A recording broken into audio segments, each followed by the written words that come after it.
excuse the language, but the amount of times that females would get called sluts, absolutely disgusting behaviour. On a daily basis, I would have come across numerous sexual harassment incidences. They all started laughing at me. They're not going to treat me like an actual person. At that time, I just felt like I was worthless. I was having my daily panic attacks. My doctor even said you would have quite literally just died. Hundreds of millions of dollars being spent to get people into apprenticeships. 76% drop out in their first year. We've focused so much on getting people into industry, we've sort of forgotten about keeping them there as well. So today's guest is Beth Jones, who is a qualified mechanical fitter and an advocate for mental health, apprentices, and women's rights in the workplace. Beth was named 2025 South Australia's Apprentice of the Year and Young Achievers Outstanding Apprentice of the Year, a recognition of her skill, determination, and positive impact.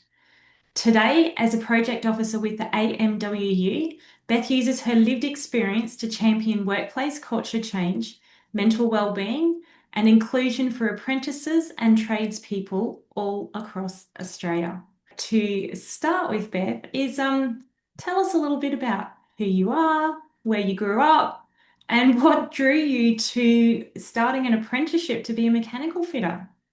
To start off, I did school and I was grown up in country South Australia, about 2 and a bit hours north of Adelaide. We lived in a town of about 700 people, so it's a very small Wow. community.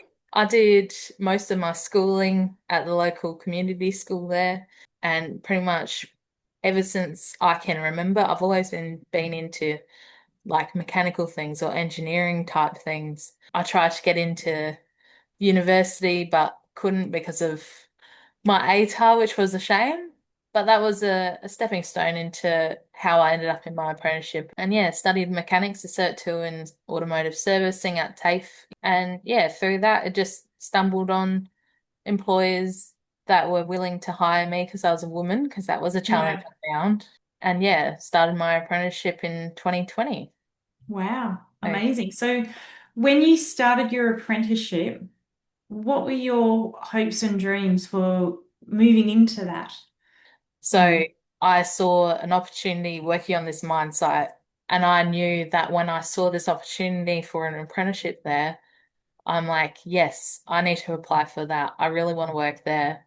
I've watched this mine site grow pretty much since I was a little girl.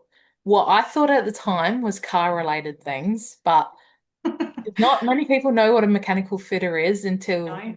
you have the actual fitter explain it to you. So yeah, I was a bit confused when I started my role, but I still loved it because it was all the right things and I got to get covered in grease and oil and get grubby on a very regular basis. So I Mm. was quite content getting a trade, which had Mm. been then my dream for at least a couple of years since I left school. So I was really excited going into it. Yeah. I love that. Now, I've worked with mechanical fitters, so I know what they are. But for I'm people who glad. don't know what a mechanical fitter is, would you Yeah. like to explain what that actually is? It's a very complicated thing because Yes. our job is so wide and diverse. But the simplest term I've said to people is that we build and make things out of metal and we Yes. fix things. But to expand on that a bit Yeah. further, we're involved in making sure that everything runs smoothly, fix it if it's broken. Also, preventative maintenance, which is like your greasing and your oil changes and things Mm. like that, just to make sure that they don't break down. Because obviously, it's harder to fix something once it's broken rather Correct. than preventing it from breaking in the first place. Now, I reached out to you because I saw a story come out about you on Yeah. ABC, and this is what led me to wanting to have this discussion today. There was one thing that really stuck out for me in the story that I read from your ABC interview, where you described your early apprenticeship experience like hell. What was that? Like, how was that, physically, mentally, emotionally on a day-to-day experience? And what actually kind of happened to make you feel like you were in hell? It's a very heavy topic as well. Obviously, dealing with not just isolation from friends and Mm, family, but also from people as well. Like I was working on a mine site that was about 2.5 hours north of the nearest city. Like mm, we were very, very isolated. And so obviously, and everyone knows that mental health is an issue, especially in the FIFO community or the fly in, fly out work. I reckon from memory, obviously, because I've tried to block out a lot of it, because it is very traumatic, even to this day, 5 years, 6 years later, on a daily basis, I would have come across numerous sexual harassment incidences, which I know lots of people know that's a regular thing, unfortunately. I thought I could bring up safety issues, whether it be the mental, the physical, or things that were happening to me at work from other mm, people. I thought it was a safe space to report them, and it turned out it wasn't. People were going behind my back, people were saying things behind my back. Um, the amount of times that, and excuse the language, but the amount of times that females would get called sluts as well, even if it wasn't true, they would get called that. mm. Just absolutely disgusting behavior.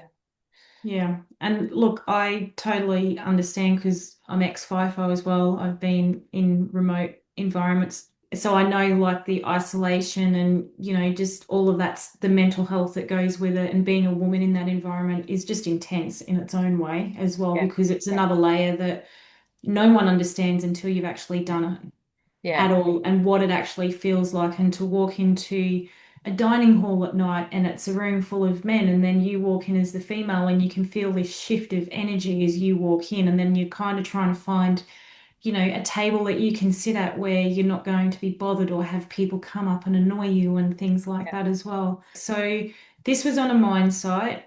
And how many people would have been on the site and how many women would have been in that environment? So I started June 2020. So like COVID precautions were still very, very high. And so on top of a worldwide pandemic, I started my Yeah. apprenticeship as well. Oh my goodness. Yeah, exactly. So everything was stacked against me Like at the a start. double whammy. Yeah, I know. So it was a camp for 500 people. So there was a little bit less than that at one time.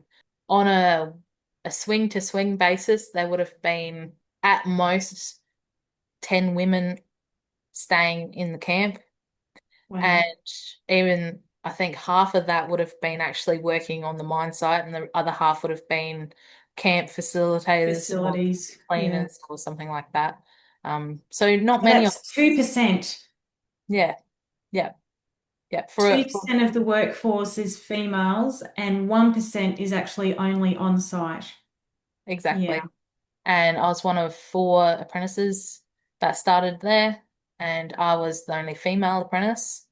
Even at camp, even at work, I was pretty lonely. So Yeah. Yeah. Because you're a minority, but B, you're new to this trade as well. Like you're yeah, learning a trade as well.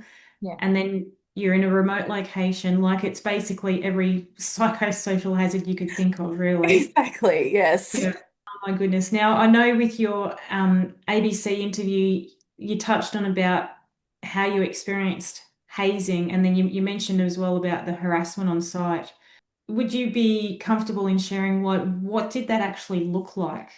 To me, then and now, knowing what I've learnt since, I still am appalled that they did that to me. And I was obviously fresh to everything, and I knew a bit Mm, about cars and mechanics and things like that. So I wasn't completely dumbfounded about what we were doing at work, but I never really learnt how to weld. I know how to stick metal together. Well, I yeah, knew how to stick metal together, and that's about it. I wasn't good at welding. I wasn't fantastic, but I could stick two bits of metal together, and I thought that was pretty good. For a first year apprentice, I thought that was pretty absolutely. That's great. so, like, that was the bare minimum. Yeah. And I remember I had a tradesman, and he was supposedly teaching me how to weld this cupboard together, which was really, really thin metal, which of course, like if you don't get the settings right or if you don't do it right, you're going to blow a hole straight through Mm, it. I was there to learn and I was excited getting to finally do some welding, and this was pretty early on in my apprenticeship, and all of a sudden all the technicians, including some of the electricians, were coming around watching me. They all started laughing at me, and I felt really, really small in that scenario. I had a mate a few years later, and he actually met one of the other apprentices from that mine site, one of the electricians, but he was going to trade school. And he said, "Oh, I met this bloke today." I'm like, "Yeah, yeah." He's like, "Yeah. Do you remember this scenario that happened to you at work?" I'm like, "Yeah, actually I do. I remember I felt like shit after that." This other apprentice that I worked with was telling my mate that they actually were turning the gas off for the welders that I was using that they never told me about. They never told me, like, hey, this is what happens when the gas goes out or something, which is a genuine thing that happens. Like, It is. yeah. But they were purposely doing that for the several hours that I was trying to learn how to weld. And that's why they were all standing around laughing at me. And not once did any of them tell me that's what they were doing. It wasn't a learning opportunity, it was to belittle me. And I just felt absolutely crushed once I heard that. Like 2 years Mm, later, mm. from from a mate of one of these apprentices, and I'm like, that's just disgusting that that's what they did to me. I'm like, I didn't learn anything from it other than No. that I was a terrible welder. Um, So when that's happening at the time, how did that impact your sense of like you're in this environment, you're a minority, like, you're in the 1%. I yeah, call it the 1% club. It's yeah, actually a pretty good club, but yeah, it exactly. can be quite hard as well being in the Yeah, 1% club.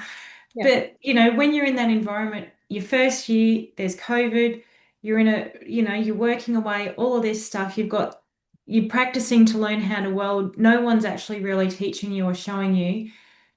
How did that impact like your sense of just even from a safety perspective? Because you come from a safety family and yeah, then belonging as well. yeah. It made me feel like absolute crap. It made Yeah, me feel like imagine. maybe like I got like obviously I didn't know this at the time because I've grown a lot since then, but definitely had imposter syndrome. Like, I'm not good enough to be here. I can't even weld. Like, what's the point of doing an apprenticeship? If I'm going to be crap at my job pretty much. From 6 months into my apprenticeship, that's what I was thinking. So then you're doubting yourself, you're questioning your own worth and, Yeah, if that's what you should be doing, and all these yeah. other things start happening as well. Yeah. And that's exactly what it was like. It was again, there were some good parts. Occasionally, I'd have a good day because I'd get covered in grease or whatever it may be, which is a small thing for me, but it Yeah. was a lot of fun sometimes working on certain things and learning. But it was a huge roller coaster of that exact thing. Like I'd be having an okay day, and then all of a sudden it would be, why the F am I even here? I'm not going to learn anything. They're not going to teach me. They're not going to treat me like an actual person, not just a, Mm, a colleague or a mm. workmate, but an actual freaking person. Yeah, yeah. That I didn't feel like a human with some of the things that they were doing and saying. So how did you cope in that environment? Like, what did you do to get through? I struggled, like, to be Yeah. honest. I was in depression all the time, so I wasn't doing anything. I couldn't get out of bed most days. I couldn't even go shopping because I just didn't want to see anyone after I came home from work.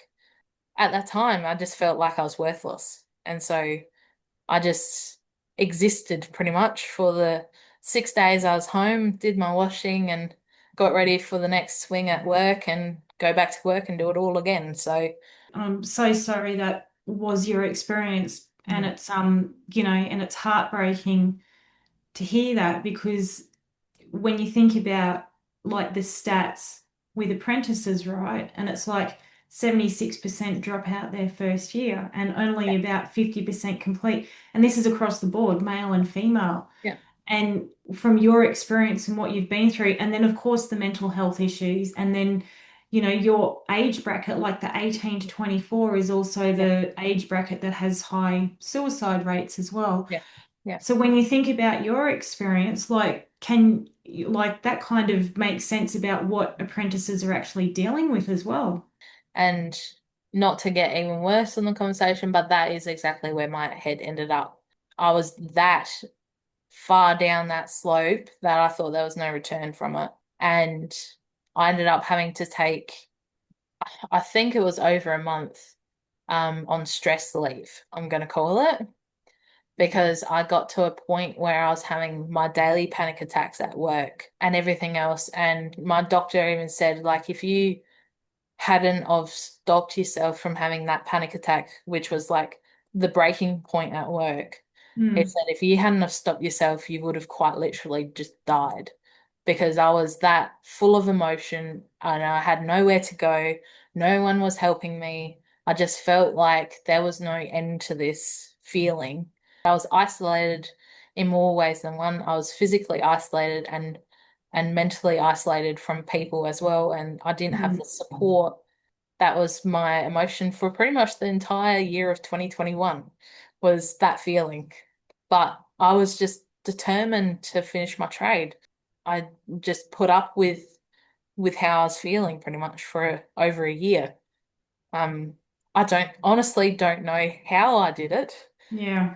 Um, but that's what determination and passion does is it outrules anything else that's happening in your life. So when you look back now of where you are and now you've got through and you're qualified and you do a lot of work in this space of advocating for apprentices, Yeah.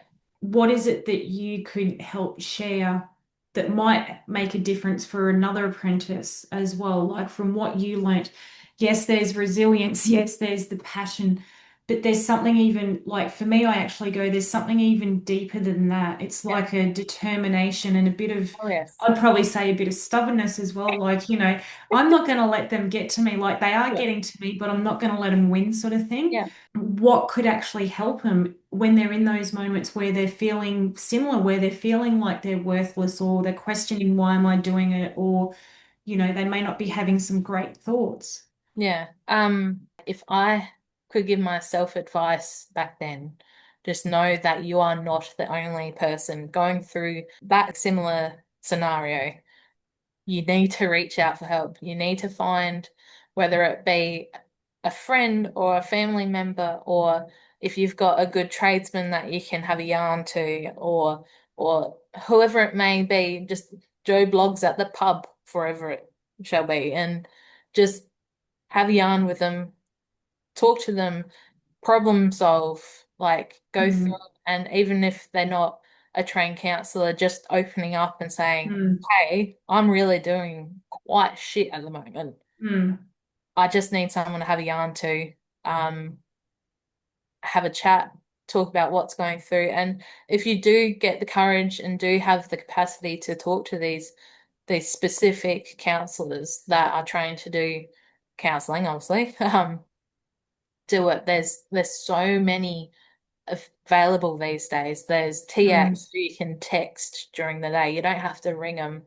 And that's just fantastic because I wish I had that or I wish I knew about that when I was doing my mm, apprenticeship, just to text someone who's a trained counselor and just going, I just need to learn how to do this, or I'm just mm, feeling like this. I need some help or whatever it shall be. And know that outside of that, you have so much support further on from that as well. And mm. in South Australia, we have the SA Skills Commission who you can ring up and go, this is happening at work, and they could tell you how they can help and things like that. So, Yeah, but you, as an apprentice, you just don't know about those things. no. And I wish I had known what I do now back then to reach Mm. out early before it gets to that stage that I Yeah. was. And it's not about being fixed or anything like that. No, Sometimes it's just about being able to talk about what you're experiencing and yeah, someone just listening and, and not trying to solve the problem, but just yeah, being that ear that they can listen and, help you get it out of your system as well. yeah. So you've made the transition now. Yep. where you're a project officer with the AMWU. So you've kind of gone from being the employee and working on the mine sites to now where you're actually working for the union. What was that transition kind of like, and what kind of helped you to be able to get into that environment and get to the point where you are now, 6 years later, where you actually, you're incredible. The fact that you're still in your 20s, you've actually got this confidence and courage about you that it's like you're standing up for it and saying, no, this is not okay. This is what Yep. I dealt with and it's not okay. And I'm prepared to actually go and do something to help make a difference. And whether that was part of your decision to then go and work for the unions, where there's a lot Yep. more power, obviously, from that union side. But what did that transition kind of look like? I knew about the AMW through various people that were sort of family friends. And obviously, I reached out to them and became a member in early 2021. They'd been an absolute rock to me through the whole experience. And so finishing my apprenticeship in a healthy workplace, and still being a part of the union and advocating for apprentices and being the voice for them that sometimes they don't want to speak up for themselves. And Mm, I'm like, but I'll do it because someone needs to stand up for you. Um, mm, and I want to help you because I don't want you to go through the same things I did. no, And being in campaigns and things like that with the union over the last probably 18 months, this job opened up and I was finishing my apprenticeship at the time and what we're doing and what this job was going to be was just my pride and passion after what I'd been through and what I'd been trying to work on, advocating for the apprentices and people who are too afraid to speak up because that's yeah, what it feels like. I'm like, yes, this is my calling. I can finally help people mm, and tell them the support and show them the support that I wish I had in some ways back then, and mm, help them out and stop this from happening to people in the future because it shouldn't be happening no, in 2026. They've helped me realize that like standing up for yourself isn't weak. It isn't no, weak to say that you're struggling with your health or your mental health. It makes you stronger. yeah, absolutely. And so with that, like you talk about the tradespeople that, you've connected with now, but Yep. when you think back along your journey and appreciate it hasn't, you've had some that haven't been great, but did you have anyone at a particular point that did believe in you and supported you, in a impactful or a meaningful way? Definitely. Still feel there was a few people that they were good role models in the mine site. There were a few tradesmen that were worth their weight in gold, that were Mm, actually willing to teach me as much as they could. It was mm, everything else. It was the mine site, it was the managers, it was superintendents, it was everyone else that was against them doing it that stopped them from teaching me to the best of their ability. Like we had a fitter and machinist, we had a lathe, which is one of the machines that we work on. Um, and due to policies that the mine site had created, I wasn't allowed to use the lathe in my first year of being a fitter. And I'd used them before and things like that. Like the tradesman was wanting to teach me how to use it, but he just wasn't allowed to. And that's absolutely confusing as anything. Why you would refuse a tradesman to teach their apprentice their actual job.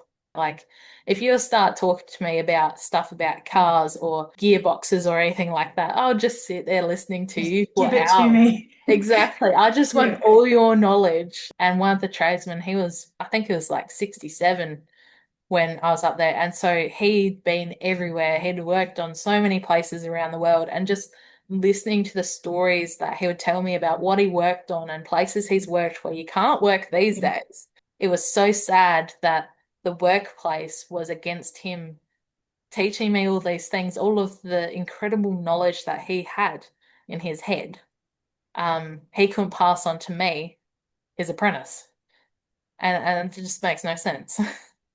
Which is crazy because he's 67, he's at retirement age, and here Exactly. you are, a young apprentice wanting to take it all in, and Yeah. that knowledge transfer is Yeah. being stopped. Yep. And Exactly. you've got to kind of go, well, what the heck is going on here? Yeah. Yeah. Why is it like that? Why is it even acceptable to do that? So, what do you think needs to change in the workplaces today? Like when we look at trades and, these very male dominated or gender imbalanced industries, what Yeah. do you think needs to change so others don't go through what you've been through? A lot of places, not all of them, but a lot of places are so far behind in safety, both physical and psychosocial. Like for all industries, there needs to be better regulation.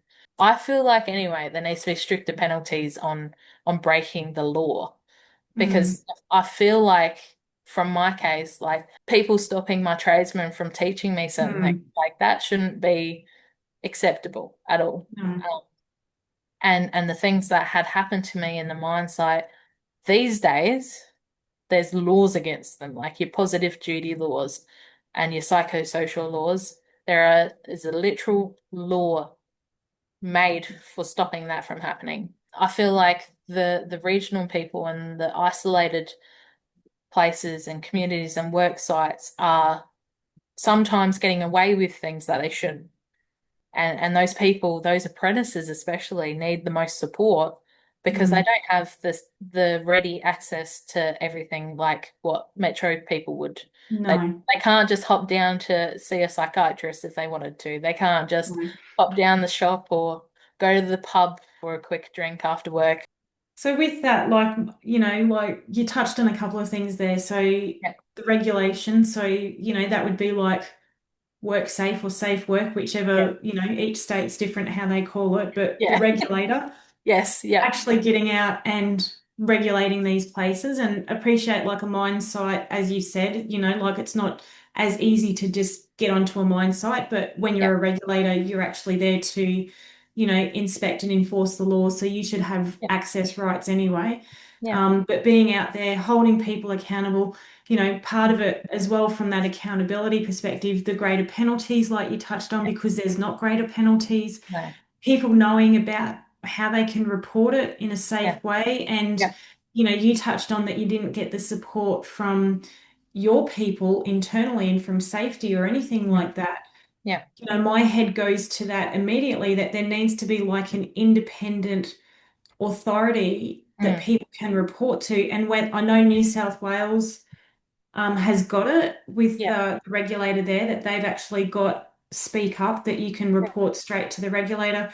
yeah, WA brought it in, particularly after all the things that they found in mining as well, that you could yeah, report straight to the regulator.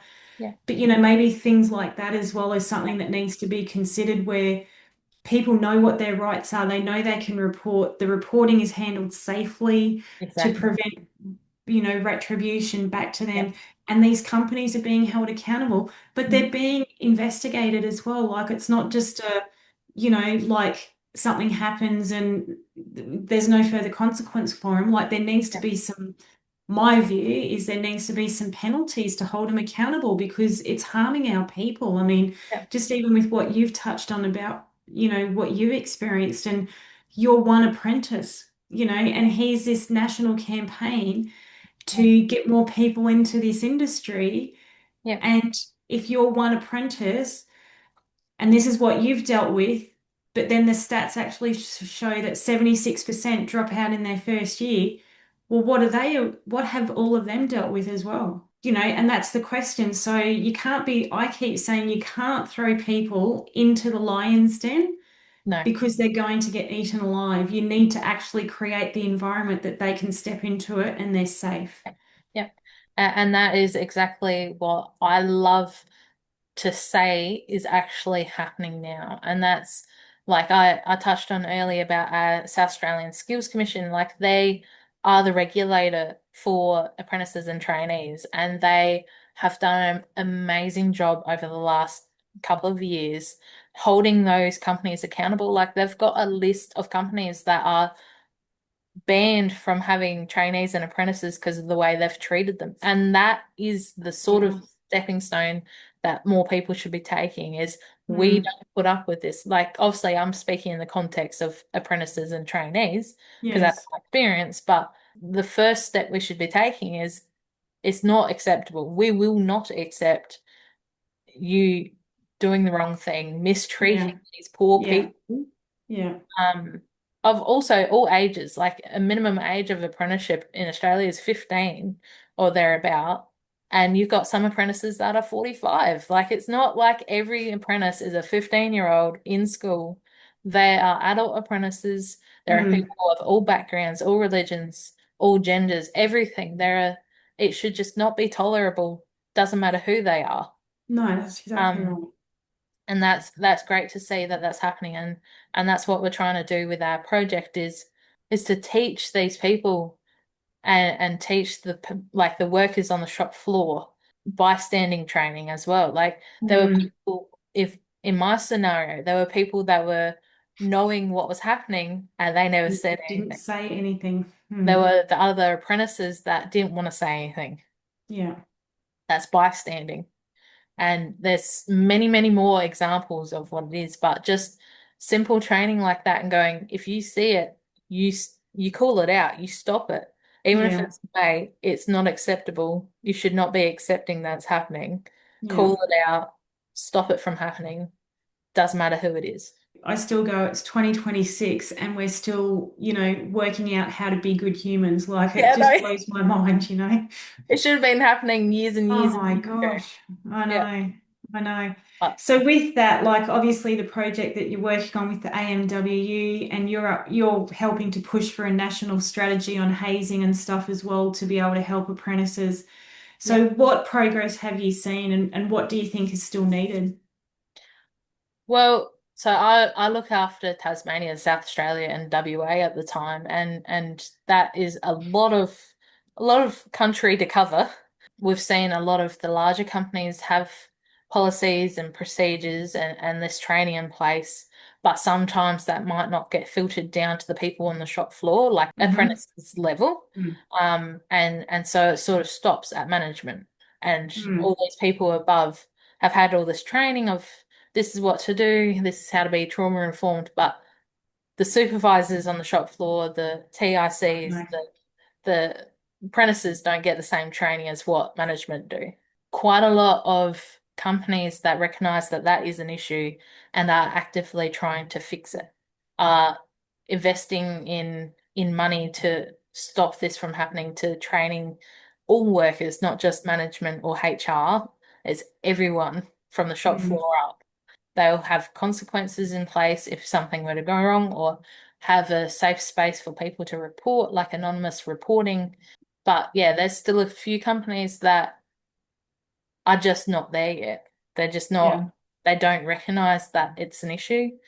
We're trying to build like our male allies for our women workers as well. We're trying to build our male allies up that Yeah. are there to speak up, there to call out their mate's behavior if it shall happen and things like that. Which is our side of things, but companies should be doing that too. They should be Yeah.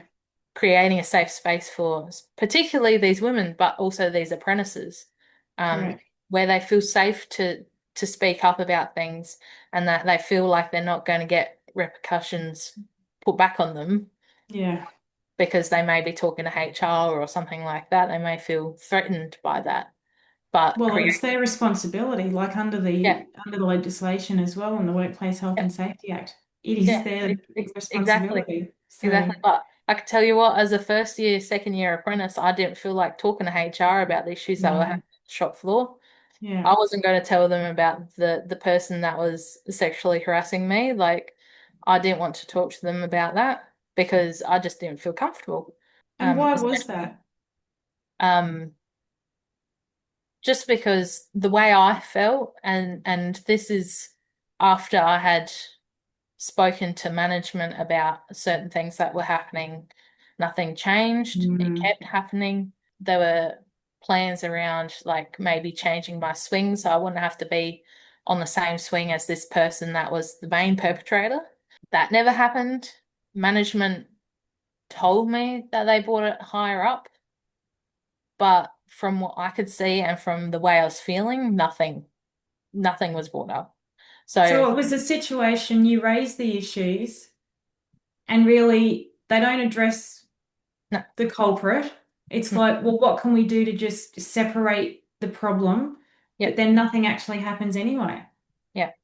If I reported these issues to HR, I did feel like A, they were confidential, and B, they wouldn't have consequences back on me for whatever reason. But that was the vibe I was getting from the management and the people that were running the mine site, was that if you had reported something, they're going to stab you in the back. That was the way it was portrayed, the way it felt.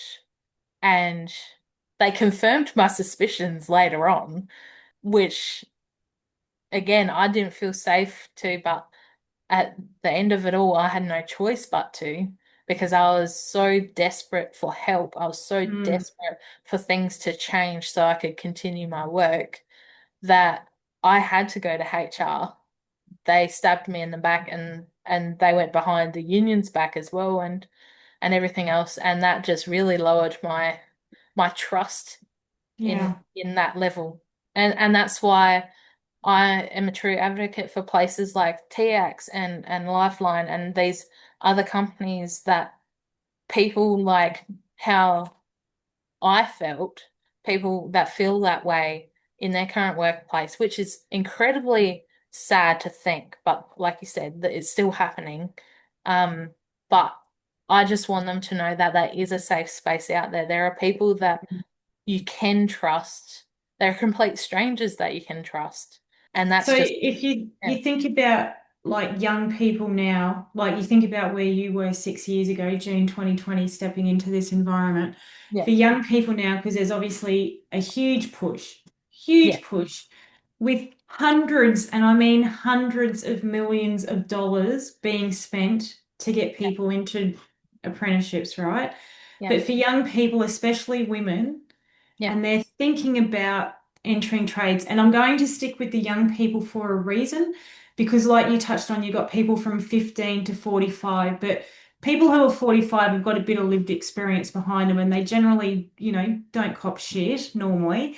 Um, Not as much. Yep. yeah, not as much, but you think Yep. about the young people, if there's a 15-year-old or a 20-year-old coming into this, they're stepping into a trades role. What would you want them to know before they did that? Stand up for yourself. Do not let other people walk over the top of you. Stick up for what's right, and advocate your own voice as well. Um, Mm, that is number one. I wish I could do that back then. Um, mm, and I know that there's a lot of apprentices that are lucky and don't go through a scenario like mine and have a good outcome of their apprenticeship, which is excellent. That's fantastic. mm, But they should also know, if it comes to it, if one day something happens and that doesn't sit right with you, you need to speak up. You can't push it away, go, nah, that's none of my business, doesn't matter, or just keep quiet. Don't do that. I've had people tell me that I could never be a fitter, and that I couldn't do my job. And because also some of the comments that they made were because I was a woman, others were because of whatever reason they thought. But I obviously showed them that I could do it, and I am yeah, a mechanical fitter. yeah, And I learned, yeah, no, yay. And I learned how to stick up for myself, um, in thankfully a healthy environment where I was allowed to say that doesn't seem right to me, or whatever it may be. But I learned that I have a voice and I need to use it and not let people walk over the top of me. Um, mm. despite being an apprentice, like it doesn't mean anything. You're still a No, person. I you're was still 21. exactly. You're still a person. Regardless of what your role is, you're still a Yeah, human. Like exactly. you are worthy of being treated respectfully. So Um, you touched on, like TX and mhm. Lifeline. What's some other avenues that apprentices could use to be Yep. able to speak up, report, things like that, because a lot of them, this is the issue, is a lot of them don't know what is available to them. And there's a lot Yep. more wraparound services now Yes. through apprenticeship support and stuff. What other avenues have they got if they're in a situation that they can't report it to HR or safety or things like that Yep. because they don't have confidence it's going to be handled? Yep. Where else can they go? There's so many places out there. Just the top few that come to my head, when you say that is there's obviously if like in my case I was hired through a GTO, so group training organization. And so I had my mentors through that like when I was working in the better relationship workplace, Mm, I had mentors through that. They were incredible at helping me with just like, oh, I can't pay rent this week or something like that. Um, mm, and just helping things like that, or you can't drive or whatever it may be.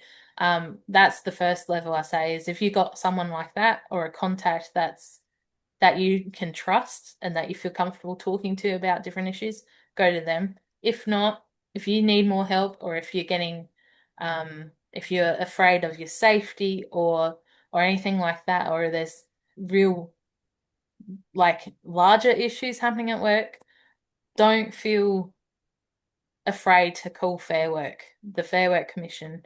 I did on this mine site a few times just to talk to them, explain about what's happening, and go, mm, can I have some guidance on what to do because I don't feel safe at work? mm, And if that's how they feel, definitely do that. And then we've got places like our Skills Commission, which are also there to help you. They obviously want you to finish your apprenticeship. mm, So if you've got departments like that that are there for apprentices, you've also got Mas National, which are do a similar role as well. Um, they did during my second part of my apprenticeship, and if it does get to the case where it's your physical safety, there's also nothing wrong with calling the police if something physically has happened to you and mm. nothing is happening. There are people like the police that can help you, at Yeah. least point you in the right direction. Because the thing is that sometimes there's things that happen in a workplace when Yep. it comes to causing physical harm. Yeah. And if that happened in a normal environment at home or in society, Yeah. the police would get involved. So the Yeah. police actually have a right to be contacted, regardless of it being a mine site or a remote workplace or things like that. If it is a criminal offence that's causing physical harm, the Yep. police can absolutely intervene. Exactly. And if I'd known that I could have rung the police on a few things, I would have. I Yeah, honestly would have. And that's just what came to my head. Like there is so much support out there. They want to help you with any hurdles that come across. Like I said, paying rent or fuel or whatever. There's certain companies out there that help you get through an apprenticeship. exactly. And the other ones to note as well is that you've also got the regulator, so work Yes. safe or safe work, whatever it's called in your state. Yeah. And you've also got, if you're a trade apprentice, the union as well. Exactly. That's Yep. what they're Yep. there for as well. I wouldn't be here without the union, and Yeah, I'm so beyond grateful for what they've done. Yeah. exactly. Looking back now, Yep. what's one thing that you wish someone had told you at the start of your apprenticeship? Oh, that is a good question. I always get stumbled. All right. A few months into my apprenticeship, definitely, is there's light at the end of the tunnel. If it feels overwhelming, if it feels like you can't do it, you can. You just you can do it Yeah. because I felt like I said at the start, like I felt like I couldn't accomplish it. But like, you can see by my smile, like I absolutely love my trade and I love Yeah. what I learned at the power station I was working at. And that passion and the excitement of doing a trade and getting the qualification and getting something awesome is Hmm. the light at the end of my tunnel. Like I obviously didn't have the best start of an apprenticeship, but I finished it absolutely incredibly, and I wouldn't swap the ending of it. for anything else. And Um, you look where it's got you now, like it's got you into a role that you probably could never have dreamed of. And no, it's a role that, where you're now in a position to be able to help others, which is really, really yes, impactful as well. yes, And when you think about it, like the experiences you've had, yeah, as shitty as they were, yeah, has actually got you to the point where you are now, where you can speak up, you can advocate, you can help, you yeah, can support, you can mentor, you can be a role model, because you couldn't do that without that, because no, you wouldn't have understood it. So, exactly, yeah, and here you are doing something as part of a national program, which is something to be really proud of as well, that yeah, your experiences and your strength and your courage and everything being able to speak up is what's got you there as well. So yeah, when you look forward, what yeah. keeps you hopeful about the future? I see these companies that we're working with that are investing money into getting more apprenticeships, like more people into apprenticeships and keeping them and retaining the workers, which is like we've focused so much on getting people into industry that we've sort of forgotten about keeping them there as well. Yep. And so we sort of need to work on both of them at the same level. Yes, So the people that are not only trying to get more people into the industry, but also keeping them there and giving them their basic human rights as well is just it's refreshing seeing companies and small and big and everyone in between, these companies that recognize that issue and are actually actively trying to fix it yeah, is amazing. I can't wait to see over the next 10, 20 years what apprenticeships are going to be like around Australia and how mm, many people we're going to get and the completion rates of apprenticeships as well. Like it's so exciting seeing where our industries are going. that's awesome. I love it. And so for you, Beth, what Yep. does the future hold for you? What does that kind of look like? Well, at the moment, I've got we've finished our project in 2028, and after that, I'm hoping to get into similar thing and work with a few departments that help apprentices and trainees out.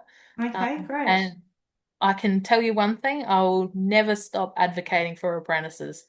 Love it. That's that's my bread and butter. So I'll never stop doing that. And that's exactly where I see myself going is helping those who need it. Whatever it shall show up in my future, I am excited for it. So I love it. I love it. Well, thank you for being with us and sharing yep, your story and all the amazing work that you're doing and just being the person that you are. Like you really are a leader, you're a role model, and for people who may not be able to find their voice, it is absolutely about having that courage and speaking up because what that does is it helps you grow as a person and exactly. can potentially lead you down a route that you never thought was possible, like what's happened to you as well. So you're a perfect example of that. So thank you for everything that you're doing for the industry, everything you're doing for apprentices, everything you're doing for women in the workplace as well. We really appreciate all the bits and pieces that you're doing to help make this industry better. And thank you for joining us as well as our guest. No, thank you for having me. It's been great to be able to tell my story for once. So You're welcome. My pleasure.